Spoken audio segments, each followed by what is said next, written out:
L'émission Rencontre est rendue possible grâce à la participation de Décor RT, créateur d'ambiance.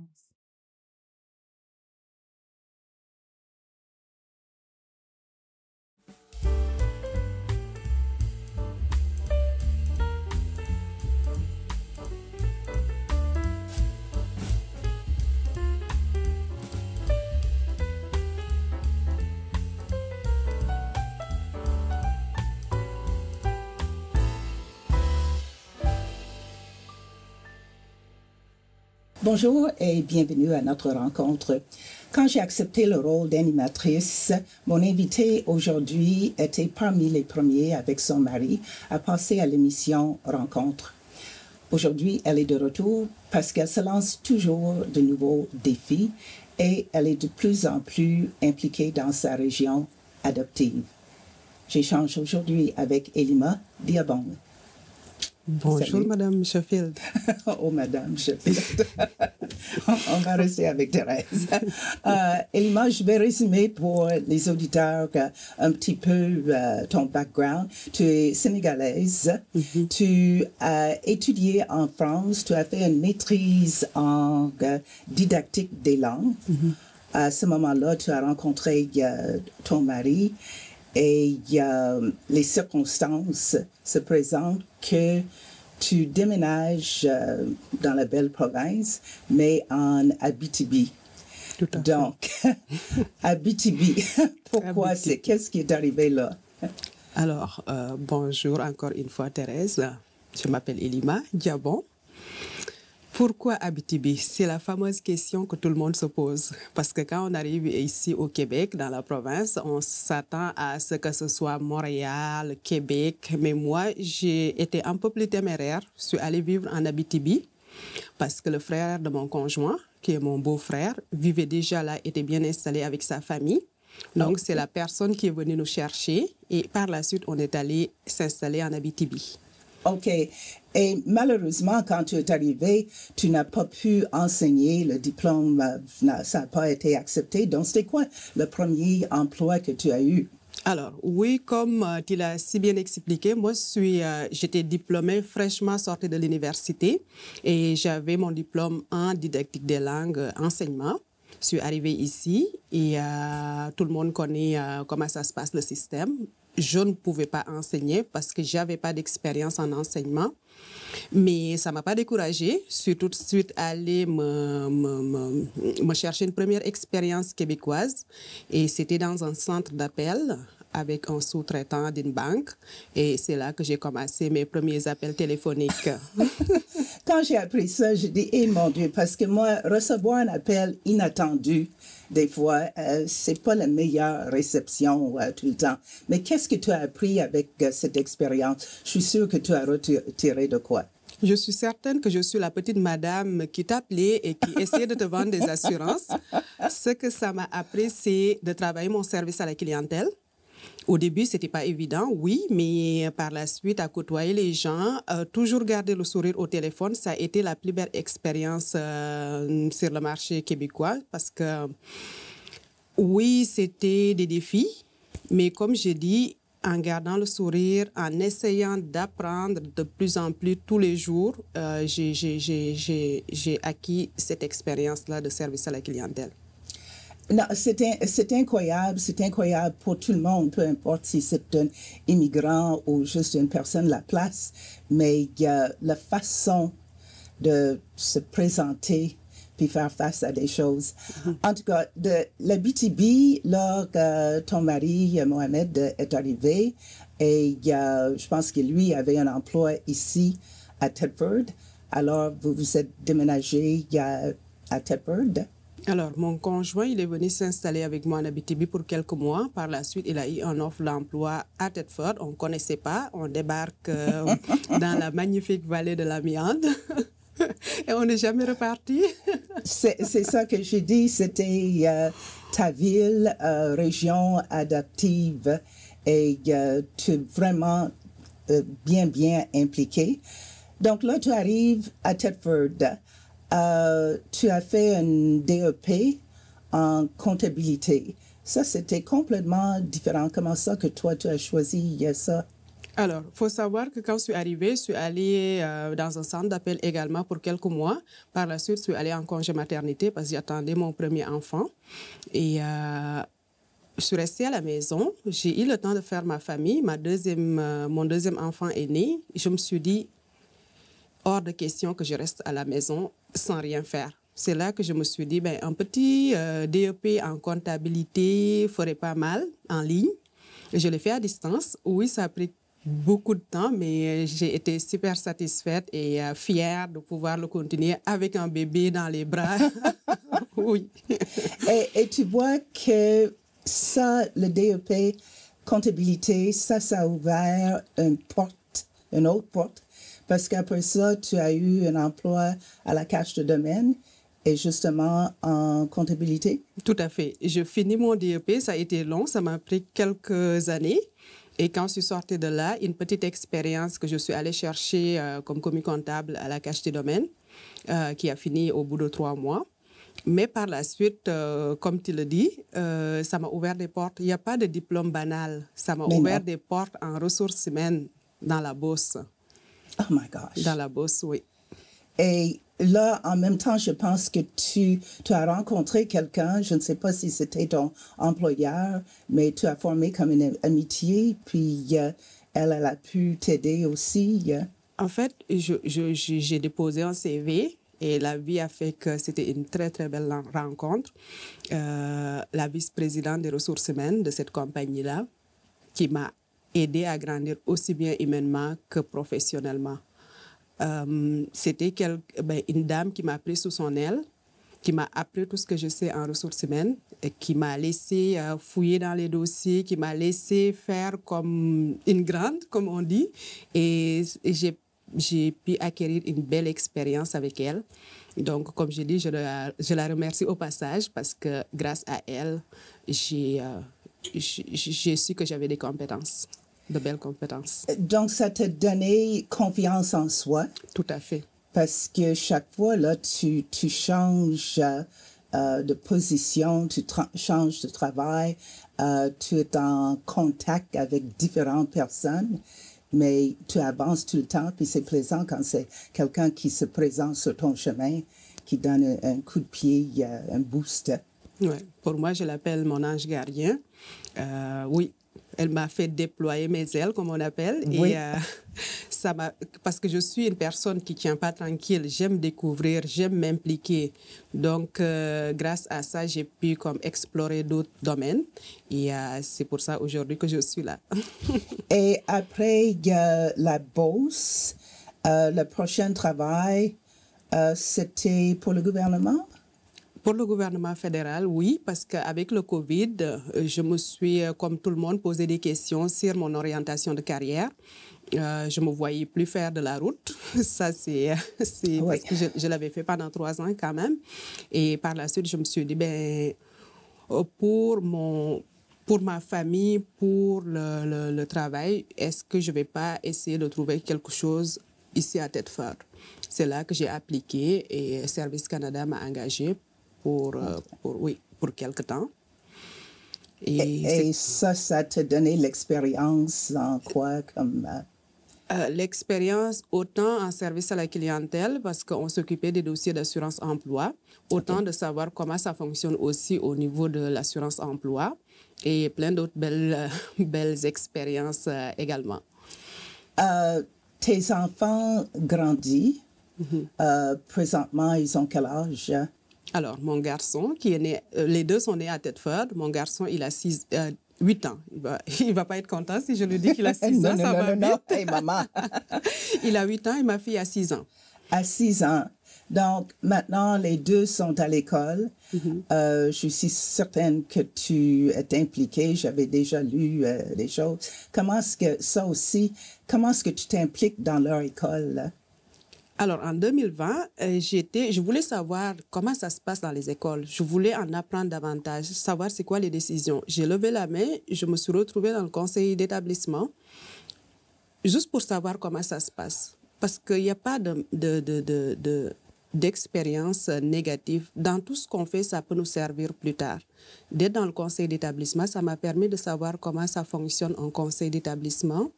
et de connaître aussi d'autres parents, de connaître d'autres gens aussi. Et ça, c'est super intéressant. Et aujourd'hui, je ne regrette pas cette belle expérience-là parce que ça m'a permis de savoir qu'est-ce qui se passe dans l'école de mes enfants. Et as-tu travaillé sur des projets pour l'école? Pour l'école, on collabore bien avec mon emploi actuel. Parfois, si j'ai besoin des enfants, des fois des cartes de Saint-Valentin, je me réfère à une classe qu'on avait fait dernièrement. Ou bien si j'ai besoin de projets en rapport avec les personnes âgées, je fais appel à des classes pour qu'on puisse travailler ensemble. Hey, mais ça, c'est extraordinaire parce que ça donne une chance pour les jeunes, les enfants, de rentrer en relation, avoir un contact avec les gens, les adultes. Mm-hmm. Et c'est vraiment bien parce que je pense que peut-être de temps en temps, ils se sont rencontrés aussi. Alors, est-ce qu'ils ont eu la chance? Il n'y a pas encore cette rencontre, mais je travaille dessus parce que je suis constamment en recherche de qu'est-ce qui est intergénérationnel des projets.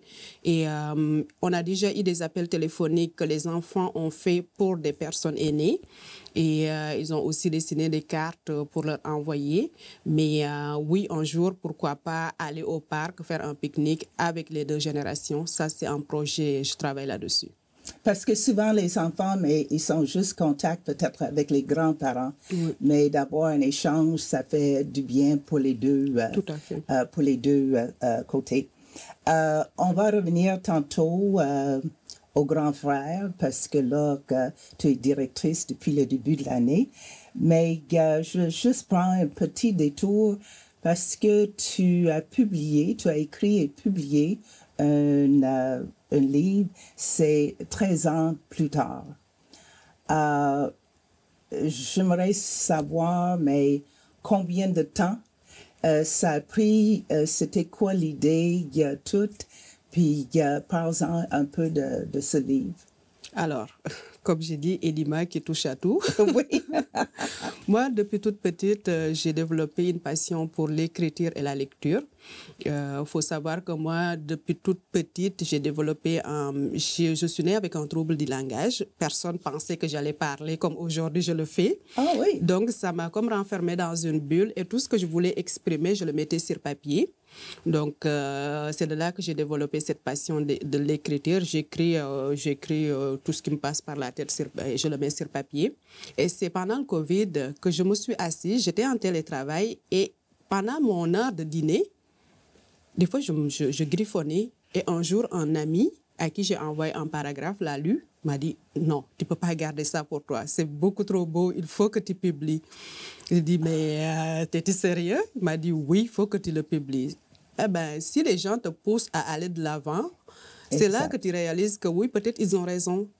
Et par la suite, j'y ai pensé, j'ai commencé à rédiger encore plus. Et c'est de là qu'est né mon livre, qui est 13 ans plus tard, et où je parle de la condition féminine, un thème moins connu ici au Québec, c'est-à-dire le mariage forcé, les violences faites aux femmes, ça c'est un peu mondial. Un peu partout, Un peu partout, oui, et voilà.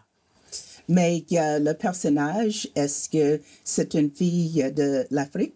Oui.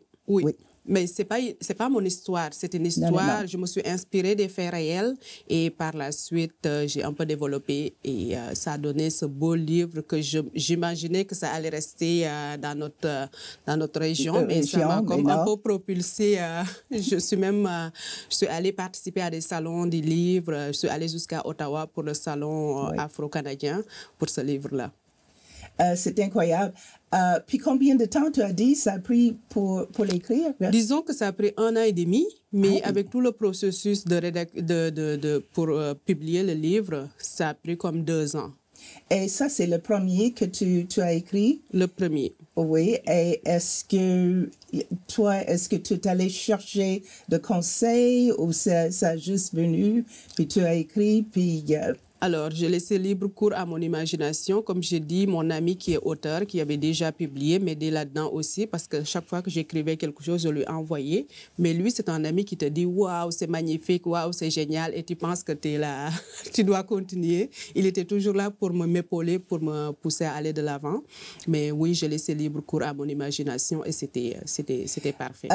Les gens, parfois, on ne réalise pas comment on peut avoir l'impact positif quand on encourage.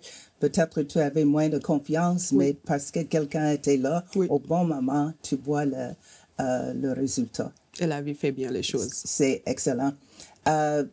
Aussi, comme j'ai dit au début de l'année, tu es devenue directrice de l'organisme Les Petits Frères. Là, je veux dire que c'est un centre d'appel, mais tu avais pensé d'enseigner les ressources humaines. Oui, tout à fait. OK.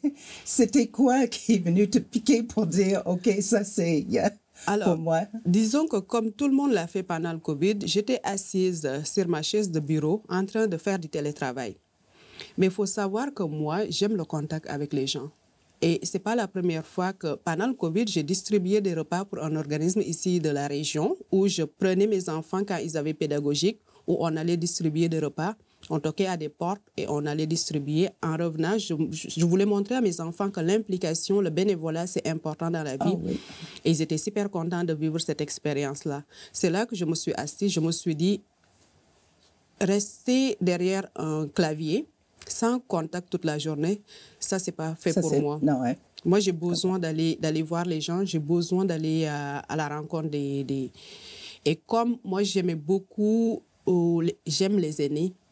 D'ailleurs, en Abitibi, j'ai encore un aîné que j'accompagne, je l'appelle à toutes les semaines. Ah oui? Oui, je l'appelle à toutes les semaines. Je suis son seul contact de la semaine. Je l'appelle pour voir si...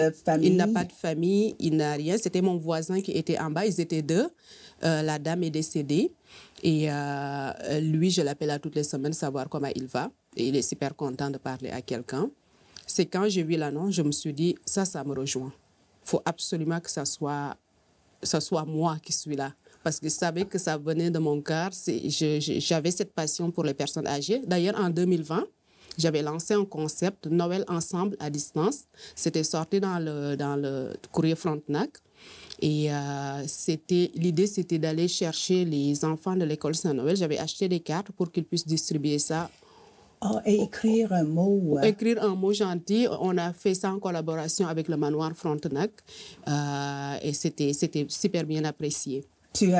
C'était quoi les commentaires que tu as eus? Je suis sûre que les gens... Très beaux commentaires. Je suis allée à la résidence, on a distribué les cartes et c'était vraiment magnifique. Et quand ils m'ont appelé, je me suis dit, ça c'est un emploi pour moi. Et aujourd'hui, comme tu le dis si bien, je suis chez les petits frères qui accompagnent les personnes âgées pour briser leur isolement et je pense que je suis à la bonne place. Mon Dieu. Oui. Et c'est quoi, est-ce que tu as des projets à l'horizon? Toi, tu penses que Elima, est-ce que tu avais pensé avant, je peux faire ça, ça, ça? Il y a des gens en tout cas, les nouvelles idées qui sont venues à l'esprit. Je suis arrivée au mois de janvier 2023, c'est très récent. Et entre-temps, on a fait beaucoup de sorties avec les personnes âgées. On a fait, je les amène à la cabane à sucre quand c'est le temps, on y va manger ensemble. Et là, mon projet, un très, très beau projet que je ne vais pas nommer sûrement, c'est à venir. Un très beau projet qui va parler, on va en parler dans la région. OK. Je vais juste dire que tu sais que présentement, l'émission est diffusée au mois de novembre. Qu'on fait maintenant. Donc, on ne peut pas parler, même si c'est diffusé seulement au mois de novembre. Non. Non. OK. On garde ça. C'est bien. Je vais une petite tentative. Aussi, je pense que les petits frères, ils fêtent leurs 60 ans cette année. Est-ce qu'il y a de quoi spécial que que tu penses faire pour cette occasion? C'est déjà fêté dans les autres régions. OK. Moi, quand je suis arrivée, c'était déjà en place. Ici, on a distribué pour les personnes âgées notre fameux livre des 60 ans, mais c'était déjà passé avant que j'arrive. OK. Mais oui, on a tout le temps des activités à faire avec eux, que ce soit les 60 ans, que ce soit activités de Noël, de Pâques, on est toujours avec eux. Et c'est bien apprécié parce que c'est quand même, la demande est grandissante dans la région pour les aînés à accompagner et c'est magnifique. Tu aussi, il y a dans d'autres organismes, tu fais beaucoup de bénévolat et je pense que c'est quoi pour les immigrants? Je pense que tu travailles aussi dans les groupes pour les immigrants, pour les aider. Alors, pas nécessairement avec un organisme, mais on a toujours une sollicitation, nous, personnellement, vu que des fois, ça fait longtemps qu'on est là, les gens viennent nous voir. Et nous, qu'est-ce qu'on fait? On essaie de mieux les outiller, de mieux les aider. S'il y a une demande à accompagner, comme des fois, on nous appelle pour des permis, comment changer son permis en tant qu'immigrant ou en tant que réfugié ou résident temporaire, on essaie d'aider. Si on n'est pas capable d'aider, on va référer à des organismes qui s'en occupent. Il y a ici Immigration, qui est un organisme d'aide pour l'immigration qui accompagne beaucoup d'immigrants, mais ça n'empêche pas que les gens viennent nous voir, Mohamed et moi, pour qu'on puisse les accompagner. D'ailleurs, on a lancé une plateforme, je vais l'annoncer ici, c'est un groupe Facebook privé où on invite les gens, les nouveaux arrivants, les gens de la région, les immigrants, que ce soit les personnes qui sont nées ici, que ce soit les immigrants. On veut que le dialogue soit plus facile entre les gens, parce que des fois, il y a des choses qui tombent entre deux chaises. On n'est pas capable d'avoir une réponse rapide. Et là, en posant des questions sur ce groupe-là, peut-être quelqu'un a la réponse. Tu n'auras pas besoin d'attendre au téléphone pendant 1 heure. Aussi, il y a des événements. Des fois, je suis au courant d'un événement qui peut briser l'isolement de quelqu'un qui vient d'arriver. Je peux le partager là et au moins, on est au courant de tout ça. L'idée, c'est vraiment d'échanger et de pouvoir créer cette plateforme-là de discussion. Et s'il y a des problématiques aussi, de les poster là pour qu'on puisse réagir automatiquement. Parce que souvent, on entend tellement de choses négatives face à Facebook et tout ça, mais il y a tellement de positifs aussi qu'on peut faire, puis ça, c'est vraiment excellent. Qu'est-ce que tu donnerais, comme toi, immigrant qui est arrivé, aux gens qui immigrent, pour faciliter, qu'est-ce que tu dirais les points importants pour quelqu'un qui arrive? Parce qu'il y a des gens qui arrivent toutes seules et c'est vraiment... il y a d'autres qui arrivent avec quelqu'un, mais c'est quoi les conseils que toi, tu peux offrir? Alors, si je me fie à mon expérience, moi, quand je suis arrivée tout de suite, j'ai essayé d'aller vers les gens. Il n'y a pas une meilleure façon de s'intégrer dans une culture, dans une région, dans un village, peu importe où tu résides. Il y aura peut-être un petit café qui va être à côté, où tu es capable d'aller t'asseoir. Avec ton sourire, tu vas attirer le monde. Va à la bibliothèque, va un peu partout où il y a des rassemblements. Nécessairement, va faire du bénévolat. C'est ce que je dis le plus souvent. En faisant du bénévolat, tu vas te créer un cercle. La meilleure façon, c'est vraiment d'aller réseauter. En réseautant, un emploi peut se présenter. En réseautant, tu peux avoir des amis. En réseautant, tu peux te créer des... Le réseautage, moi, c'est ici au Québec que ce mot-là, je l'ai connu. Et il n'y a pas de meilleure façon. Je pense que c'est la plus merveilleuse chose qu'on peut faire quand on arrive ici, parce que c'est là que tu vas te créer ta propre famille, ton propre milieu, et c'est là que tu vas avoir des ouvertures professionnelles et humaines aussi. On est tout à fait sur les mêmes ondes là. Il ne reste que 2 minutes, 3 minutes. Tes enfants, comme tu as dit au début, sont les Québécois. Mais comment est-ce que tu gardes allumé, parce que les deux cultures, je suis sûre que tu veux qu'ils soient au courant de leur culture africaine. Ça va très bien. Ça va très bien. Autant, moi, ça passe par la gastronomie. Ça passe des fois par des émissions télé. Ça passe par l'habillement parce que oui, il y a des fêtes que ici ça se passe. On s'habille en sénégalais, on invite des amis, on mange à la maison sénégalais parce que oui, les plats des fois sont différents, mais je les empêche pas d'être. C'est des Québécois, c'est des gens. La poutine, on en prépare à la maison. Du pâté chinois, on a fait à la maison, mais ça ne va pas empêcher que, oui, mon petit plat sénégalais qui s'appelle le yassa, on le cuisine et ils aiment ça. Ils adorent ça. Elima, merci beaucoup. Toi, tu avais loué un appartement de moi quand vous êtes arrivés. On n'aurait jamais pensé d'avoir fait une émission ensemble. Je suis très, très contente qu'on s'est rencontrés.